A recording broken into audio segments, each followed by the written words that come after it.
closer look at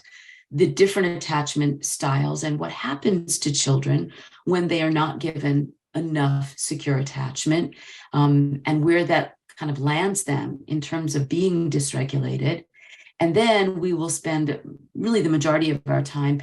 talking about some very creative and concrete strategies and tools that you can use, frankly, to just get them better resourced.